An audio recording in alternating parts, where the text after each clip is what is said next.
Okay, hi there folks, how are you? It's me again. So for this time, I'm not gonna make it long. It's a long-term review on my Arrma Limitless Speedrunner. This is a 1/7 scale from Arrma, first one. This is like after a year of owning it, so this card turns 1 year exactly today.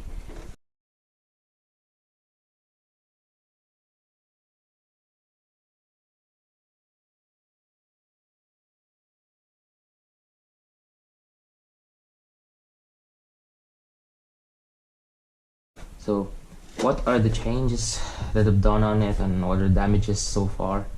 I'll start with the body itself. The body, it's really sleek, it's really thick, it's nearly 2mm thick I think. It's really tough, but there's some scratches in there, which is normal. And so far the body held up well. So the first problem I had was like I broke the body clips, the body clip holders, or these rubber ones. So when I pull it, and it broke, like it snapped, and what we call this cable tie on it, and put some Loctite and then taped it, and then it's solved. Same with the back parts here, so I've done the same thing. Still okay, really fine. Over time there's a problem in the stickers peeling off. The front wing and the splitter is the most vulnerable part. There's a lot of scratches and dents. This is just a plastic wing, splitter made of like a really flexible plastic. So if we can see the level there. So whenever I hit something like the pavement or gutter, it bends. So what I do is just bend it back with a pair of pliers or hammer it sometimes. So it's not really like bad thing having a plastic splitter. So I haven't really broken this yet. It's just like there's millions of scratches in there, which is a good thing. So I was planning at first buying a carbon fiber splitter or a steel one, but it's not advisable because you would eventually always hit the front part. So you're gonna be breaking those or bending those, which is really hard to bend back. So for this one, I prefer having the stock one, and I just keep on bending this back anyway. So that's what makes it durable and long-lasting. And also the front wing is made of the same quality as the body. Like it has like nearly 2mm thick, or let's say 1.5mm thick thickness, of course. This part here always hit something and it's already broken. Not really broken, but still works. So, and also the front canards, these black ones, the panels, they can be removed, and whenever I hit something, they always fly off. And you can see here, I've broken it plenty of times. I just fix it with super glue. Another one here, super glue. So each time the front pleaters are broken, each screw is being removed. So I had to replace each screw each time. So this time I replaced them with a much longer set of screws to solve the problem. The sides of the wing is also like broken here because what I did was stupid. I put new tires that are not belted, so at high RPM these tires, the non-belted tires, balloon, and they hit the front part, so it broke my front part here. So there was supposed to be a piece of plastic extending here, but I had to cut it. It was hitting the tire when it balloons. Same with the other side, I have the same damage. Doesn't matter. The back part here, this back wing, is damaged as well. So I've always like hit this part here and broke this. So what I did was I reinforced it with another bit of plastic. I don't know if you can see it. So it's much thicker and much reinforced plastic compared to the other side here that's not really thin. You can see the difference. I modified the wing, totally cut the wing, this part here, and I screwed in both sides on the side, so you can see the screw here. So I can just unscrew this and remove this portion of the wing and leave it flat to reduce the downforce during speed running. and I can just always put it back to restore the downforce when I'm just doing a road bash. So what I did there was just I put some tapes to hold it together, and that's it, and screw on the side, a pair of cable ties, thick cable ties here to hold the inside, and here as a handle. So I use this as a handle. I'll give you an example there on how I lift it like this, so it's strong enough to be lifted. So yeah, currently it's heavy, it weighs around 4 kilograms I think. Holding with a pinky finger. There's no electronics inside, so it's lighter at 4 kilograms. The first mod I did really nice. I made my own Speedrun Wing out of this cheap plastic. So I just totally moved the stock wing and replaced with a flat one for less drag and less downforce, allowing for higher speeds. So with this one, I was able to reach 100 miles an hour, 100 plus miles an hour, with the help of the motor, the SSS 4082 1600 kV motor, like having high RPM on 8S. Like I can show you the vid of it running at 100 miles an hour plus.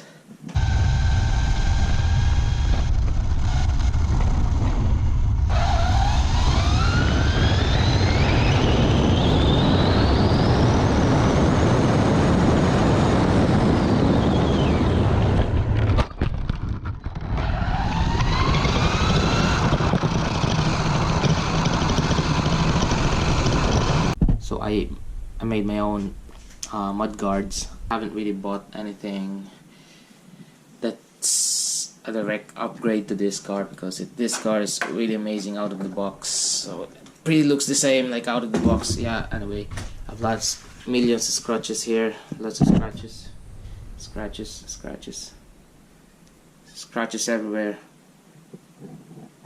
So that's after a year of like running it. So I just run it for like maybe twice a month, or let's say once a week, or once every 2 weeks, every weekend. So whenever I have time to run it, just run it like that. And I don't always do speed runs, just more of like drift bash and road bash. Haven't really had any major damage so far. Well, the tires, as you can see, the tires here, well, you'll be surprised. These are the stock tires that came with it. Look at the treads, they're still okay. So the treads are still okay. This one's a bit bald. This one's a bit bald. You can see the line on the side there. It's nearly giving up, but they're still working well. For a year I've been holding this tire. Anyway, these tires are not really used for the whole year, because I bought other sets, like just like the GRP like S7 that I use most of the time for drifting, and this is the Speedrun tire that I use, so I don't really use them that much. And then how about the gears and everything inside, and the metals inside? So I only had one problem with gears, with the gear cup here. So I only had one problem with the diff cup. Let me see. Yeah, I don't know if you can see that diff cup there. Only had one problem with that before they keep coming loose. So I had to open them always and Loctite them. That's all so far, the problems. And the rest of the gear, the drive shaft and the drivetrain, are doing fine, really fine out of the box. Since then, haven't really touched them. Motor mount, just one screw I had to replace, because the screw, like, this is the new one and this is the stock one. So the stock one, we can see the head, the hex slot going around, so that's the weakness of it. It's the receiver tray. So I've extended the antenna outside with a piece of metal here, piece of metal tube, then a plastic tube that curves all the way up. So what I'm doing is just I'm putting the receiver in, and then put the antenna hole through into this hole here, and this tube will be like containing the antenna, and that allows for longer range.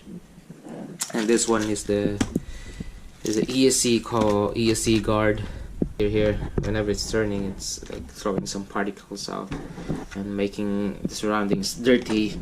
So I just put this guard here to to guard the ESC from those dirts, and that's all. It's really cheap, right? Also, it's just made of cardboard, let's say some kind of paper, thick paper I got somewhere, and I just wrapped it with an electrical tape. So far, 1 year of running it, we haven't really broken anything major. Haven't bought enough replacement parts. It's really worth it. 400 euro, you get more than that.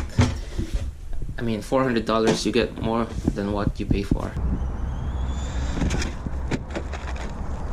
Oh shit.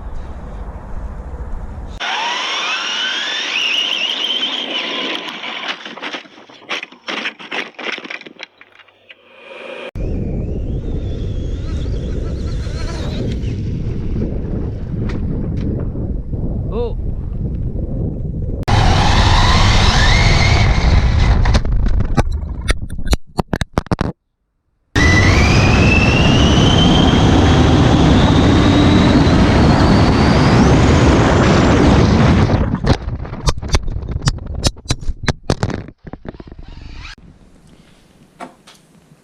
So this is the Arrma Limitless here. This is really one of the best rollers out there.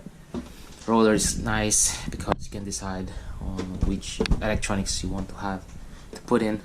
The Arrma Limitless here also, like, it also depends on the driver's skill level. You can't just give this one to a 5-year-old child, or let's say 10-year-old child. This thing is really fast regardless of what electronics you put in, because it has a high gearing ratio, and one acceleration can go like 60 miles an hour in a few seconds, 6 seconds, 7 seconds. And so it really depends on the driver, on how harsh the driver or how reckless the driver. So in my case, I drift bash. I make sure that there's a really big open space, and there's not much obstacles around it. And also when I speed run, I make sure that the road is wide enough and long enough. I definitely recommend buying this thing.